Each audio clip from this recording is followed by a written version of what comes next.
erizoíto o quiste. En malaria, ¿qué hemos visto? Esporozoíto, esquizonte, merozoíto, trofozoíto joven, trofozoíto adulto, gametocitos. De ahí que estamos borrando un par.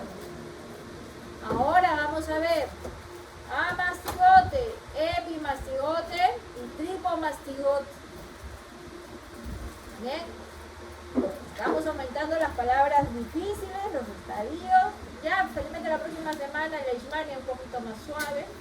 Bien. Leishmania siempre en el examen, ¿verdad? Sí, hasta el Leishmania entra en el examen. Bien.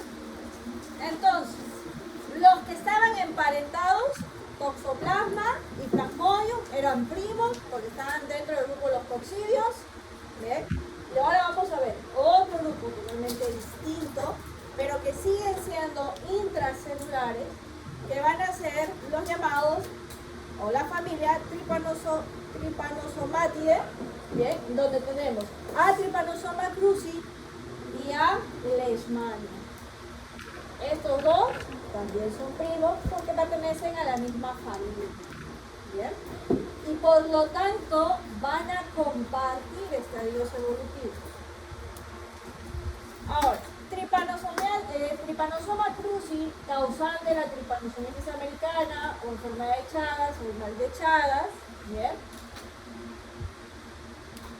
Según las imágenes que ven, será directo o indirecto. Indirecto. ¿Quién aparece aquí? Un vector, ¿verdad? Un vector. Que de forma general se les diga como los triatominos. ¿Bien? Ok. Pregunto. Plasmodium se encuentra en diferentes continentes o está restringido a Sudamérica o América. ¿Así? ¿Plasmodium está restringido? No. Está en diferentes continentes, ampliamente distribuidos. Se les puede decir que es cosmopolita. Este que está aquí, ¿será cosmopolita? ¿A qué zona está restringida? Cuando dicen zonas tropicales, África tiene zonas tropicales, la India tiene zonas tropicales, los países asiáticos, China, Tailandia, son países tropicales. ¿Los encuentro ahí también? ¿No les dice nada el nombrecito? Digo, por algo le pusieron Trypanosomiasis americana. Y por algo yo le dije, señores, apréndanse bien porque hay otra Trypanosomiasis africana, bien, que está por el otro lado del charco. Entonces, esta por el momento está restringida. ¿Y por qué está restringida? A América. ¿Quién la restringe? El vector. Este vector en particular no está en los otros continentes, por lo cual no permite, ¿bien?, su expansión territorial. Por eso queda restringido a América del Norte, Central y Sudamérica. Profesora, pero yo hice un artículo donde decían que Trypanosoma cruzi, un caso clínico de un Trypanosoma cruzi, Trypanosomiasis americana, reportado en España. Sí. ¿Y eso por qué? ¿Dónde habrá contraído ese individuo a Trypanosoma cruzi? ¿En España? ¿Dónde? Aquí. Lo que pasa es que las migraciones hacen que aparezcan las enfermedades en otros sitios, pero ojo, no se distribuye. Este que fue allá en España no ha diseminado el parásito. ¿Por qué no pudo diseminar el parásito? Porque no está el vector. ¿Bien? Ok. Muy bien. Vamos a seguir. Ojo y cuidado con esto. Lean bien. Porque luego en el informe la están regando. Ahí dice estadios evolutivos de la familia Trichomastis. Familia. ¿Ven? Entonces, dentro de esta familia, donde está Leishmania y donde está Trypanosoma cruzi, ¿bien? Uniendo a estos dos, ¿qué voy a encontrar? Estadio denominado tripomastigote, epimastigote, promastigote y amastigote. Pero de esos 4 que están ahí, solo 3 le pertenecen a Trypanosoma cruzi. ¿Cuáles son? Tripo, epi y amastigote. Esos 3 le pertenecen a Trypanosoma cruzi. ¿Bien? Ahora, si se dan cuenta, Trypanosoma cruzi tiene un solo núcleo bien definido que se encuentra más o menos en la zona media de estos cuerpos: tripomastigote, epimastigote y promastigote. De todos estos, solo hay uno que no tiene flagelo. Los demás tienen movimiento propio. ¿Bien? Ahora, hay una estructura. Antes de la estructura, ¿cómo diferenciar la parte posterior de la parte anterior? Generalmente nosotros digamos la parte anterior a ese es, pero acá dice parte posterior. Parte anterior. Entonces, miren ustedes, de la parte anterior siempre sale ¿qué cosa? Esa va a ser la forma en la cual tú te vas a guiar y saber cuál es la parte anterior y cuál es la parte posterior. La parte anterior es por donde surge ¿qué cosa? O por donde se visualiza ¿qué cosa? El flagelo. El lado contrario al flagelo entonces es la parte posterior. ¿Y por qué les digo esto? Porque hay una estructura en particular que tengo que recordar y que se puede apreciar en el microscopio, que ustedes lo van a señalar y lo van a poder observar. Entonces, considerando los estadios que hay en Trypanosoma cruzi, tripomastigote, ¿dónde está el kinetoplasto? Ese puntito, en la parte posterior. En el epimastigote, ¿dónde está? Cerca al núcleo. Y en el amastigote, cerca al núcleo. ¿Pero cuál es la diferencia? Que este es circular y este es alargado. Luego se van a confundir. Y si yo veo el promastigote de Leishmania, ¿qué digo del kinetoplasto? Esta es la parte anterior. Está en la parte anterior. El promastigote que le pertenece a Leishmania, ¿en qué se diferencia, aparte del kinetoplasto, de un tripomastigote y un epimastigote? Porque no tiene membrana muscular. Muy bien. Es ahí simplemente para que ustedes visualicen ciertas estructuras. Para el día jueves que les toca trabajar este parásito, lo único que se puede ver es flagelo, núcleo y el kinetoplasto. Y por ahí, si está bien perfiladito, vamos a poder ver la membrana muscular.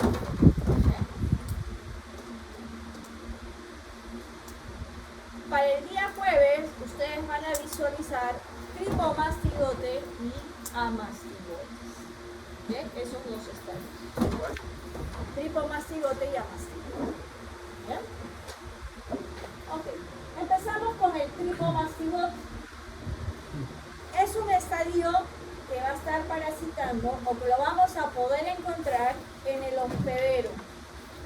¿Bien? En el vertebrado, en nosotros. ¿Bien? Aquí ya no hablo de hospedero definitivo u hospedero intermediario porque solo hay un hospedador, porque el otro es un vector. ¿Bien? Entonces, lo vamos a encontrar, es un estadio que va a estar por fuera de la célula. Es el estadio, ¿bien?, que no se multiplica y que está por fuera de la célula. Es el que yo voy a poder encontrar en sangre. ¿Bien?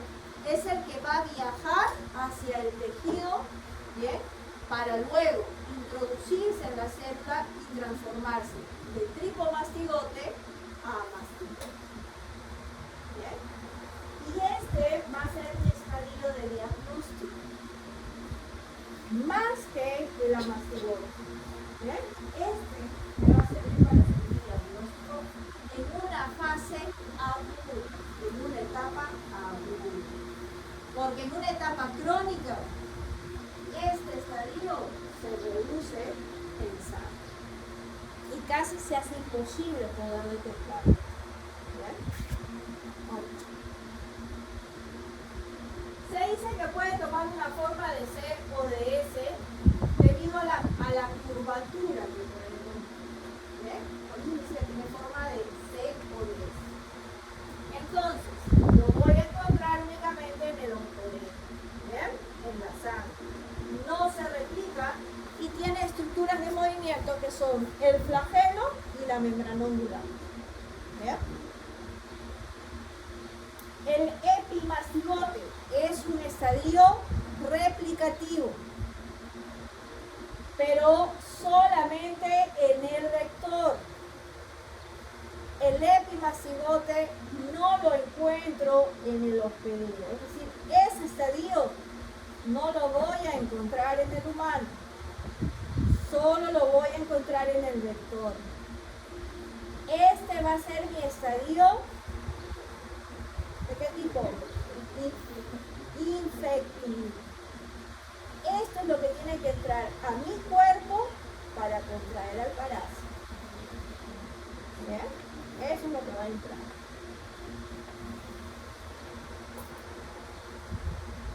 Muy bien, y es la forma replicante. ¿Bien? No posee membrana ondular. Y este se va a encontrar, a diferencia del parásito anterior, en el tracto digestivo. Es decir, que va a salir del parásito en las feces. ¿Bien? Entonces ya comienzan a ver, hay una diferencia. El vector de plasmodio me lo tenía que inyectar. El vector de trypanosoma tiene que defecar al parásito sobre el hueso. No entra a través de la picadura, entra por las heces del parásito. ¿Bien? El amastigote es un estadio no móvil, intracelular y replicante. ¿Ven? Conforme va a ir dividiéndose, va a ir formando lo que se conoce cuando está en un estadio crónico, ¿ven? Como nido de amastigotes. Cuando el tripomastigote ingresa a la célula, se transforma en amastigote. El amastigote, por división asexual, por una reproducción asexual, se divide y lisa la célula, pero cuando la lisa, ¿en qué forma sale? ¿En amastigote o en tripomastigote? En tripomastigote. Y se va, sigue recorriendo y infectando más células. Cuando estamos en un periodo crónico, ese amastigote se va a mantener dentro, ¿bien? Y va a formar lo que se conoce como nido de amastigotes. Es lo que va a predominar en una etapa crónica. ¿Bien?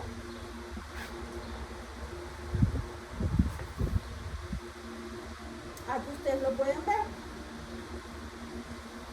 Esto de aquí es un macrófago que está siendo infectado, ¿bien?, por Trypanosoma cruzi.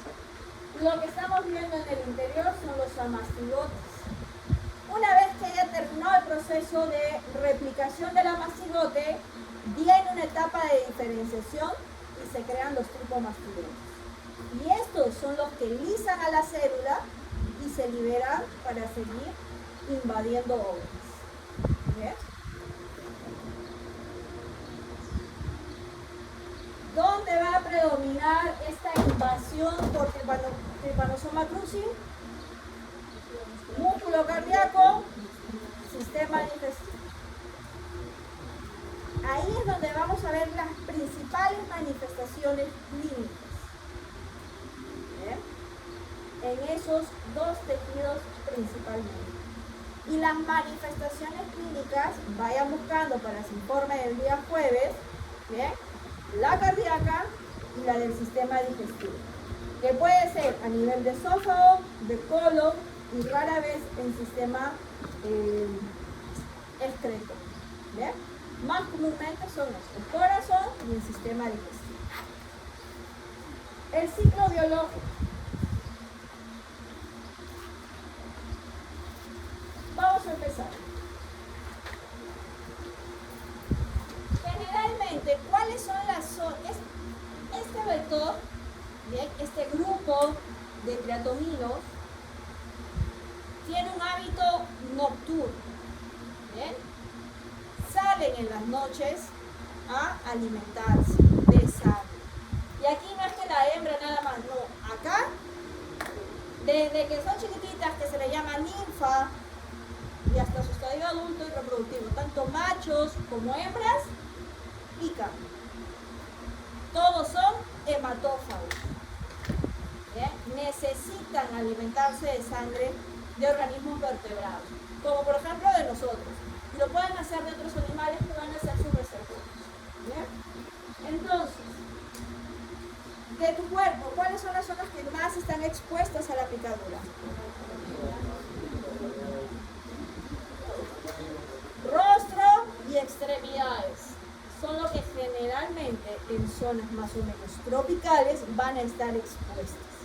Y por eso es que ahí es donde se va a dar la infección, va a ser la vía de entrada.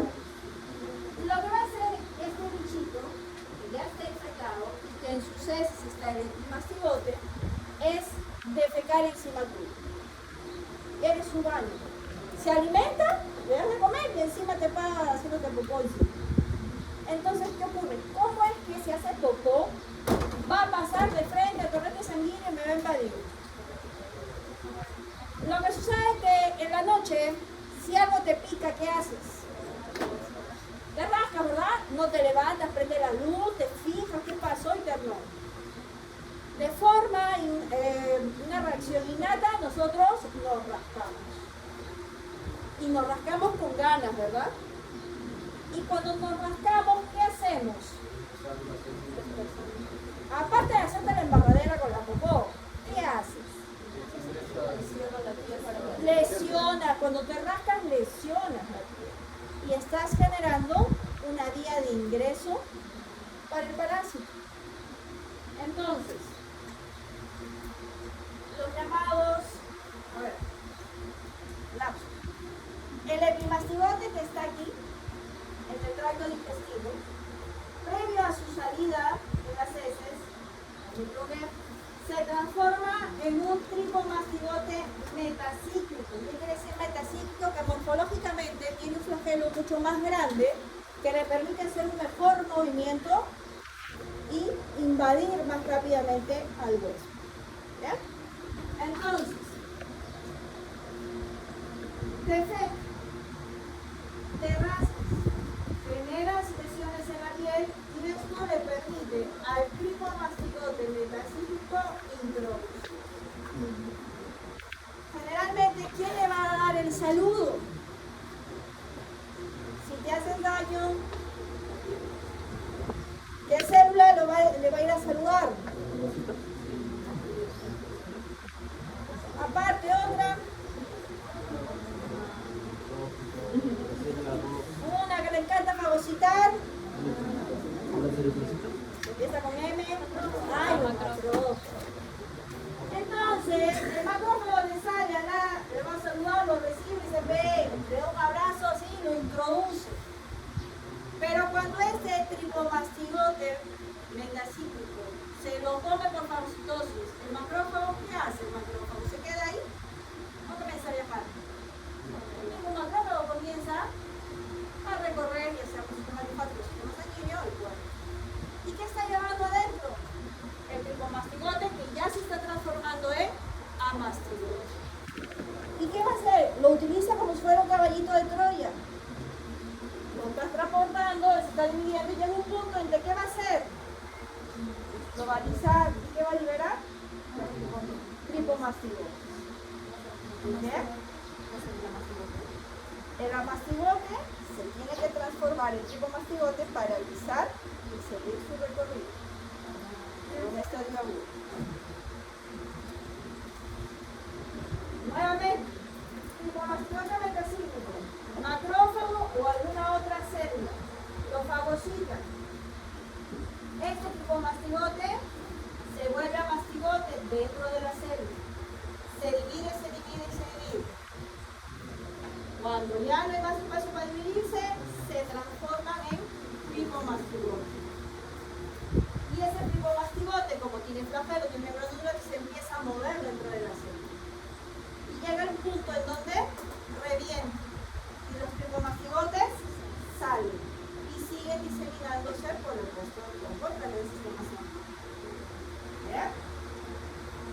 ¿Qué va a ocurrir? Después se sigue dividiendo, esta es una etapa aguda. ¿Bien? Y nuevamente viene el vector y pica. ¿Qué se está llevando? ¿Qué se lleva? Se lleva tripomastigotes, se lleva también a mastigotes, ¿bien? Que están dentro de las células blanco, ¿bien? Y llega aquí. Y aquí hace su transformación en epimastigote, ¿bien? Se dividen otra vez y empieza nuevamente el ciclo. ¿Bien? A ver. Es un ciclo indirecto porque está la participación de ¿quién? Del vector. Entonces, repasando. ¿Cuál es el estadio infectivo para el humano? Tripomastigote metacíclico. ¿Bien? Ingresa a través de la piel, ¿bien? O de las mucosas. A veces este treponino te pica cerca del ojo y el cáncer recurre, o puede ser cerca de la comesura de los labios. ¿Bien? Y entra rápidamente también por estas mucosas. Luego, ¿qué va a desarrollar el humano? El amastigote, que es el estadio replicante. Este va a seguir liberando ¿a quién? A tripomastigotes que van a invadir más tejido. Bien, y va a continuar. Luego, el triatomino, cuando te vuelva a picar, ¿con qué es lo que se va a poder llevar? Tripomastigotes y también a mastigotes, ¿verdad? Pero ¿cuál va a ser su estadio infectivo? El tripomastigote. Y el epimastigote, ¿en dónde aparece? En el vector, ¿verdad? Y es el estadio replicante para el vector. ¿Se entendió? Ya espero. Entonces, estadio infectivo para el humano es el tripomastigote metacíclico y para el vector es simplemente tripomastigote. Y el epimastigote se desarrolla en el invertebrado, en el vector. ¿Ya? ¿Cuál será mi estadio de diagnóstico? Tripomastigote sanguíneo. ¿Ya? El tripomastigote sanguíneo será mi estadio de diagnóstico. El tripomastigote sanguíneo será mi estadio de diagnóstico. ¿En qué etapa de la enfermedad? Bien, en etapa crónica la cantidad de los tripomastigotes sanguíneos se reduce. Y entonces, ¿qué haremos? Biopsia, no se puede hacer biopsia, porque no vamos a detectar dónde está el daño a menos que ya se haya muerto el paciente. Post-mortem sí podemos hacer una biopsia. Hay un estudio que hicieron en un hospital de Colombia, donde se tomaron la paciencia de que los pacientes fallecidos por paro cardíaco fulminante, ¿bien? Se les comenzó a recolectar, a hacer biopsia, porque cuando ya fallece la persona, lo puedes abrir y puedes ver los daños que se han generado.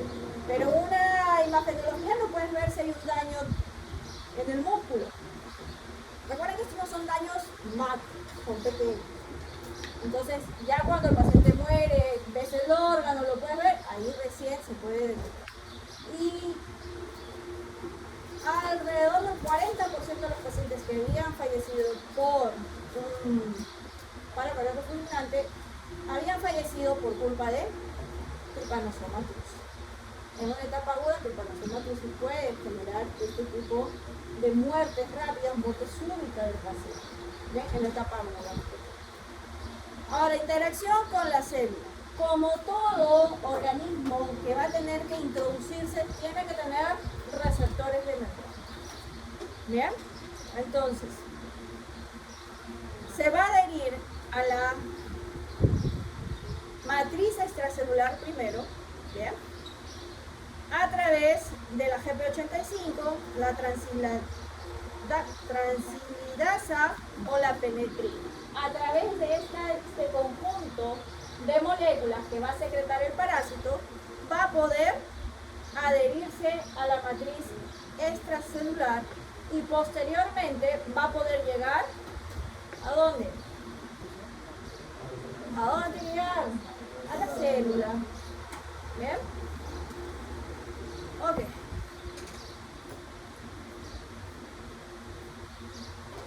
Aquí una vez que ha trazado la matriz extracelular, a través de receptores de membrana de la célula, va a introducirse, va a formar una vacuola parasitófora, ¿bien? Y este ingreso, ¿bien?, hacia el interior de la célula, activa los oligopeptidasa B y secreta la crucipaína.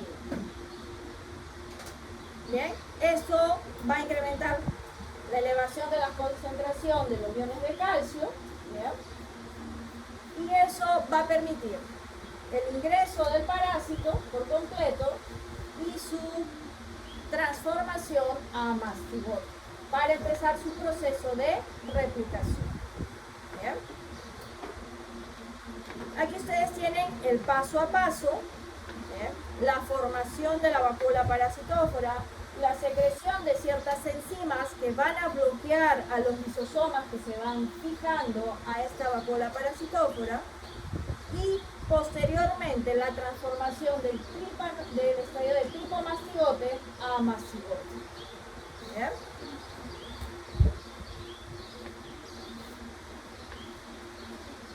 ¿Cómo se puede transmitir? Tiene una forma natural de transmitirse y vamos a decir una forma no natural o no vectorial. Si es vectorial, ¿qué indica?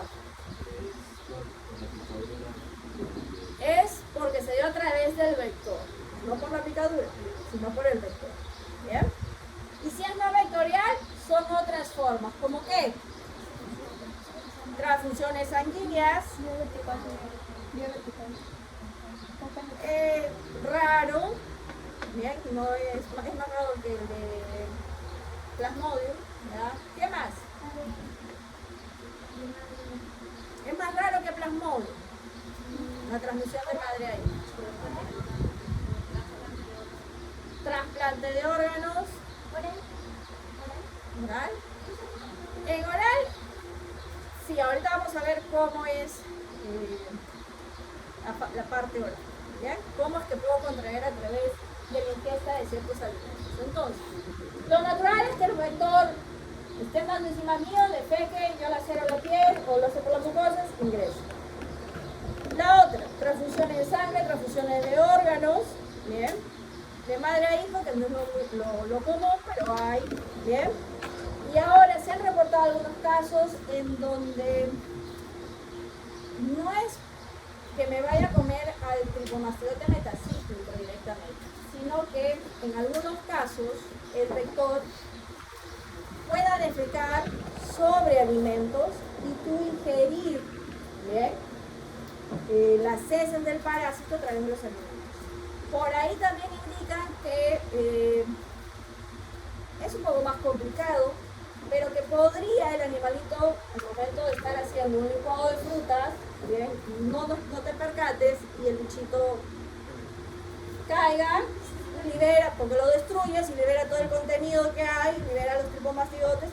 También se ha reportado infección a través de ese modo. Ay, ¿qué te puedo decir? Acá se toman a la rana licuado con todo y parásitos de adentro y se la toman. ¿Qué les puedo decir? Ok. Estos son los bichitos. Llegan a medir entre 2 a 3 centímetros de longitud. ¿Bien? Tienen su gracia, son más bonitos que las cucarachas. ¿Bien? Este, por ejemplo, el Pastrongyus, tiene unas coloraciones anaranjadas. Triatoma tiene vetas de color amarillo. Ahí tienen su gracia los bichitos. ¿Bien? Es importante identificarlos, no al grado de saber exactamente cuál es el género y la especie. Por eso simplemente ustedes pueden poner triatominos, ¿bien? Porque dentro de ese grupo de los triatominos está el género Rhodus, Pastrongyus, ¿bien? Ponen triatominos, ya se sobreentiende quién es. ¿Bien? Es importante, ¿por qué? Porque si está el vector, hay la probabilidad de que el parásito también pueda estar presente. Estos vectores en nuestro país, ahorita les voy a mostrar un mapa, ampliamente distribuidos.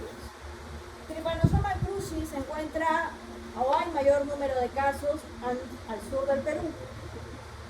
Bien, hablamos de Tacna, Moquegua, Arequipa, está subiendo a Ica. Bien, y próximamente puede ser que llegue a Lima. Bien, son el detalle que estos vectores suelen estar más en zonas rurales o periféricas a la ciudad. ¿Por qué? Nosotros que estamos en la ciudad, las paredes suelen estar, ¿qué cosa? Tarrajeadas. ¿Bien? Entonces no le doy acceso de vivienda al vector. En cambio, en las zonas periféricas a la ciudad o en las zonas rurales, pues la mayoría de las casas en su salud no son tan tarrajeadas. Entonces deja huequitos en donde el triatomino puede permanecer durante el día y poder salir durante la noche. Bien, entonces el mayor número de casos va a estar en zonas rurales o periféricas a las ciudades. ¿Bien? Ahí simplemente para que vean que sí hay forma de diferenciar rápidamente por la probóscide que estos tienen, de donde salen las antenitas, ¿bien? Entre otros detalles. Aquí ustedes pueden ver el ciclo de vida. ¿Bien? Y esta es la distribución que nosotros tenemos a nivel general. ¿Bien? El que predomina en nuestro país, ¿dónde estás? Triatoma infestis. ¿Bien? El principal vector en nuestro país. Los otros son Triatoma dimidiata, Rhodnius, y tenía otro más. Son los géneros. Y aquí la distribución de los diferentes géneros de los triatominos. Si se dan cuenta, hay vector por todos lados. Lo que falta es el parásito en algunos departamentos. ¿Bien? Clasificación de la clínica. Puede ser congénita o adquirida. ¿Bien? En cuanto a la adquirida, tenemos dos periodos, el agudo y el crónico. Aquí es donde se puede dar la muerte del paciente. El periodo crónico es un periodo que en algunos dicen que es indeterminado y otro determinado, que podría llegar a ser en un periodo de 10, 20 o 30 años, para que puedan verse recién las manifestaciones clínicas en un periodo crónico. ¿Bien? En un periodo agudo, principalmente el compromiso va a ser con el corazón. ¿Bien? Lo que llama acá chagoma de inoculación va a ser esa inflamación que se produce al momento de la picadura del vector. Si te pica cerca al ojo, lo que se va a ver es una inflamación y a eso se le llama el signo de Romaña. ¿Bien? Cuando presentas un periodo crónico, estos podrían dar cardiopatía chagásica, podría dar las megaformaciones, el megaesófago, el megacolon, ¿bien? En algunos, como el mismo, podría ir al tracto o al sistema excretor, ¿bien? Y ya aquí lo único que se puede hacer es a través de cirugías reconstructivas, ¿bien? Este es un bichito muy parecido en cuanto a comportamiento de toxoplasma. Una vez que está dentro, no se va, ¿bien? No hay manera de eliminar al parásito. Por ejemplo, yo tengo una amiga que su sobrinito falleció de cáncer, ¿ya? Y la mamá siempre andaban haciendo transfusiones sanguíneas de plaquetas. Ya se le habían acabado datos y va la mamá. La mamá era su oficial de la policía. Y ella se hace la prueba para poder donar y le sale que tiene Trypanosoma cruzi. Ella no tenía ningún tipo de manifestación clínica. Lo más probable es que ella estaba en un periodo crónico. Y así es como descubre, de pura casualidad, de que ella ahora tiene Trypanosoma cruzi. Entonces, ya en un periodo crónico no hay tratamiento. En un periodo agudo sí existe un tratamiento y en algunos casos se ha visto que si el tratamiento es oportuno, principalmente en adolescentes, ¿ya? Se puede erradicar el parásito, pero siempre y cuando sea detectado. ¿Ya? Pero en otros casos simplemente es para reducir la carga, ¿ya? Y mantener a raya al parásito hasta que comiencen las manifestaciones del periodo crónico. Lo bueno es que ahora dentro de los análisis que te hacen para donación de sangre, pues está Trypanosoma cruzi. Aquí tienen más o menos, ¿bien?, establecidos algunos rangos. Por ejemplo, el periodo agudo, ¿cuánto me puede durar? De 1 a 4 meses. Y el periodo crónico, indeterminado. Varía el rango de tiempo. Puede ser de 10, 15, 20, 25, 30 años. Es más, puede llegar el hijito y nunca haber presentado manifestaciones clínicas. Hay personas que llegan a ser asintomáticas. ¿Bien? Ok. Este es el llamado signo de Romaña. Solamente se presenta. No vayan a poner manifestación típica de la enfermedad en el informe del signo de Romaña. Porque si te picó en el brazo, no vas a tener el signo de Romaña.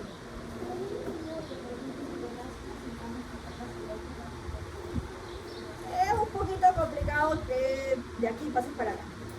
Es un poco complicado. Podría darse, pero es complicado. ¿Bien? Ahora, lo que siempre se presenta en la zona de la picadura, ¿qué cosa es? El chabón. Eso es una manifestación, ¿bien?, una evidencia, una manifestación típica. La presencia del chabón. ¿Bien? ¿Qué podría producirme? Cefalea, síndrome febril, mialgias y en casos, algunos casos, falla cardíaca. Cuando hablamos de falla cardíaca, ¿con qué otro parásito que ya hemos estudiado lo podría confundir? Con Toxoplasma gondii. De ahí que se les ha pedido las manifestaciones clínicas a nivel del corazón. ¿Bien? Y se dan cuenta que la sintomatología es similar a qué? ¿A qué? A un resfrío, ¿verdad? A la ronda gripe, a algo viral. No es diferencial. Un dolor de cabeza, un cuadro febril, mialgias. Y esta de aquí sí, como les digo, es otra cosita aparte. ¿Bien? Me dice, la mayoría de los casos, 70% no desarrollan asintomáticos. Hay otros que sí van a ser sintomáticos. ¿Bien? Como ya les digo, vienen a hacer las deformaciones de ciertos órganos. Congénita se va a presentar a posterior del nacimiento del niño. Y aquí lo que se va a ver es el síndrome de Torch. Acuérdense que el síndrome de Torch implica una gama de enfermedades, ¿bien?, que deben ser descartadas. ¿Bien? Ese es el síndrome de TORCH. Implica un grupo de microorganismos que presentan manifestaciones clínicas similares entre sí y se tienen que hacer pruebas diferenciales. ¿Bien? Bueno, la sintomática o fase indeterminada sintomática o fase crónica. ¿Qué voy a observar? Cardiopatías chagásicas. Y ahí lo confundimos con toxoplasma gordo. ¿Bien? Manifestaciones similares: miocarditis, arritmias, insuficiencia cardíaca. Formas digestivas: el megacolon, el megaesófago. ¿Bien? Alteraciones del sistema nervioso y en algunos casos también afecta al sistema respiratorio. En el caso de Chagas congénito, puede presentar una hepatoesplenomegalia, ¿bien?, cuadros febriles, también puede afectar al corazón, ¿bien?, y puede también ser asintomático. ¿Bien? Eso ya va a depender del sistema inmunológico también. ¿Cómo se diagnostica? Si es un hemoparásito en la etapa aguda. ¿Cuáles eran las pruebas que vimos que era para plasmodio? Gota gruesa y el frotis sanguíneo. ¿Bien? Con coloración de Jens. El método de centrifugación, el método de Stroh, es simplemente que yo colecto la sangre del paciente y lo paso por la centrifugación para poder concentrarlo y así tener una mejor concentración del parásito y mejor diagnóstico. ¿Bien? El senodiagnóstico ya no es tan usado, porque en el senodiagnóstico lo que yo necesito utilizar es al vector. En el Hospital de Medicina Tropical de San Marcos, ¿bien?, hacen todavía diagnóstico por senodiagnóstico. Igualmente lo hacían yo sabía, hasta el 2010 por ahí. Tienen ellos, crían a los triatoninos, los tienen en el laboratorio. Los alimentan con gallinas. Tienen 2 o 3 gallinas que sirven de alimento a los triatoninos. ¿Ya? Entonces, cuando llega un paciente sospechoso, lo que se hace es colocar en un frasquito, ¿bien?, al triatonino, se le pone una gasita y hace que pique y se alimente del paciente. Al cabo más o menos de unos 7 días, lo que se hace es comenzar a analizar las heces del vector, para ver si ya se desarrollaron ¿qué cosa? ¿Qué estadio? Los tripomastigotas metacílicos. Ese es el senodiagnóstico. Utilizo al vector para determinar si mi paciente está o no infectado. Pero recuerden que esto me sirve a mí en la etapa aguda. En la crónica, el senodiagnóstico pierde sensibilidad y especificidad. Bueno, y el PCR ya lo conocemos. Cuando estamos en la etapa crónica, generalmente, pues aplicamos pruebas inmunológicas. ELISA, IFI, hemaglutinación, fijación por el complemento. ¿Ve? Generalmente, cuando estamos en etapa crónica. Si estamos en una etapa aguda, haremos el directo. Y si se puede, si está al alcance, también se puede utilizar pruebas inmunológicas. ¿Ve? También. Aquí ustedes pueden ver qué tan, a través de esta psicología, qué tan efectivo puede o no ser un método dependiendo de la etapa. En una etapa congénita, ¿qué me sirve? Todo. En una fase aguda, ¿cuál es el que tiene una mejor, vamos a decir, mejor resultado? También es el PCR, si le pongo ese cuadrito y me borro el PCR y digo, ok, determine usted cuál sería la mejor prueba para la etapa aguda. Ya, solo hemocultivo y el senodiagnóstico. ¿Bien? ¿Cuál sería para la etapa crónica el mejor? ¿Cuál? ¿Cuál? La célula. En una etapa. Segundo lugar,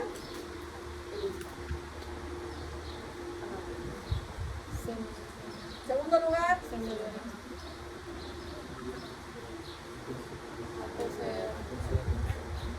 bien. Tercer lugar, senodiagnóstico y el método de concentración extraña. No me sirve mucho el hemocultivo. ¿Y por qué razón? Porque para hacer hemocultivo yo necesito al tricomastigote para poder cultivarlo. Porque si no, ¿cómo hago? No hay manera. Muy complicado hacer biopsia y encontrar a mastigotes. ¿Bien? Tratamiento, hay un tratamiento para disminuir la carga. ¿Bien? ¿Para qué estadio? ¿Qué estadio va a atacar? ¿A qué estadio evolutivo va a atacar? Al tricomastigote. Yo te digo, una vez que ya se están formando los mastigotes, ya si yo te hago tratamiento, no funciona. Te quedas de por vida con tricomastigote. No se va a ir. Aquí ya cambiaron un poquito los fármacos. Nifurtimox y benzanidazol. A este lo vamos a volver a ver, así que traten de buscar la acción farmacológica de esto. Ahí está la dosis. Ya saben que eso no nos interesa. Pero tienen estos dos fármacos para que vayan ustedes complementando para su informe del día jueves. ¿Bien? La acción farmacológica de estos dos fármacos. La prevención, básicamente, controlar el vector, ¿cómo se llama esto? Realizando fumigaciones. Básicamente, tratar de tarrajear las paredes para evitar así que el tiratomino pueda ingresar y quedarse en el hogar, es un poco más complicado. ¿Ya? Ahora, simplemente para determinar, miren ustedes la distribución, zonas endémicas, todo lo que es el norte, Centroamérica y Sudamérica, Ecuador, Colombia, Venezuela, Brasil, Bolivia, Argentina, Uruguay, por todos lados donde nos vayamos. Y Perú tiene una pequeña franjita donde todavía no llega, pero recuerden que está el vector. Una vez que el vector encuentre a un individuo que tiene el parásito, pues comenzará a propagar y a quedarse pisaciones. Aquí está Tacna, Arequipa, Moquegua e Ica, son las zonas o los departamentos más afectados con mayor número de casos de la enfermedad. ¿Bien? Ahí más o menos la parte de epidemiología. Vamos a ver. No tenemos fallecidos reportados. Hasta la fecha. Es hasta el 2020. Casos reportados, pero como digo, no todos se van a enterar de que tienen Trypanosoma cruzi. Esta cantidad de casos reportados porque se acercaron, había manifestaciones clínicas, pero debe haber una gran cantidad que son asintomáticos, y así como le pasó a la cuñada de mi amiga, que no se enteró hasta cuando fue a donar sangre. Así que estos valores podrían tener otra, no son tan exactos ni tan precisos. ¿Bien? Ahí está del 2015 al 2020. Ahora ya para cerrar, ¿cuáles son las vías de transmisión de la enfermedad de Chagas? ¿Vectorial y no vectorial? La no vectorial, ¿cuáles son? Transfusión. Si es transfusión, ¿qué estadio? Tricomastigote. Si fue sanguíneo, si fuera por trasplantes de órgano, amastigote. Si fuera congénito,